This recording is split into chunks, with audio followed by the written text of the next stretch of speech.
A man who brandished a fake gun in broad daylight in Oxford before shooting at a car has been jailed. Emman Riasat was caught running from a smoky windowed BMW with a gun in his outstretched hand shortly before shooting at the junction with Crown Street on the 24th of July. He was seen clinging to the passenger side of a Vauxhall Corsa before aiming his weapon through the open window and then fleeing the scene. The prosecutor stated that the driver of the Vauxhall was injured, but he had not cooperated with the police and it had not been established whether the driver was shot or stabbed. Gunpowder residue was discovered inside the Corsa. However, a forensic specialist instructed by the CPS said a weapon firing blanks could produce a similar residue. The injured driver's clothing, which had contained gunshot residue, may have helped answer the question of whether he was shot, but it was not recovered.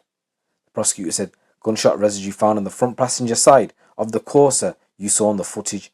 Forensic examinations could not go any further than that because the driver would not engage with the police.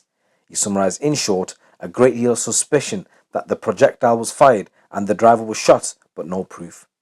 There was one eyewitness who stated that I was at a fast food restaurant when I heard a loud bang and crack between 6:30 and 7.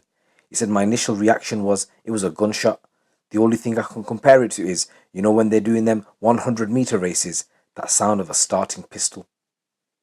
He said he told the police he'd seen a man, which was Riasat, walking away from the scene, trying to stuff what appeared to be a gun into his pants. Riasat was identified from CCTV, arrested, and answered no comments when he was interviewed by detectives. So Riasat appeared at Oxford Crown Court and he pleaded guilty to a lesser alternative of possession of an imitation firearm with intent to cause fear of violence. The sentencing judge, Ian Pringle, noted that the prosecution had been unable to prove that Riasat had fired a real gun. He said, it's just as well because if they'd been able to prove it was a firearm, you'd have a minimum of 5 years in prison. So he imposed a 25-month sentence. The police commander from Oxfordshire, Superintendent Bruce Riddle, I am satisfied that Riasat has been convicted and sentenced for the offence of possessing an imitation firearm with intent to cause fear of violence.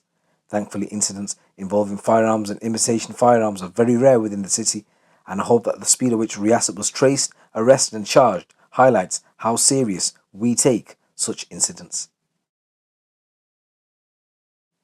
Thames Valley Police takes a zero-tolerance approach to incidents such as this, and let's be clear to you, you will be caught and you will be investigated and we will put the case before the courts for justice to be served. So guys, this is a new story coming from Oxfordshire Ways. It's your boy GT. Keep it locked, keep it real.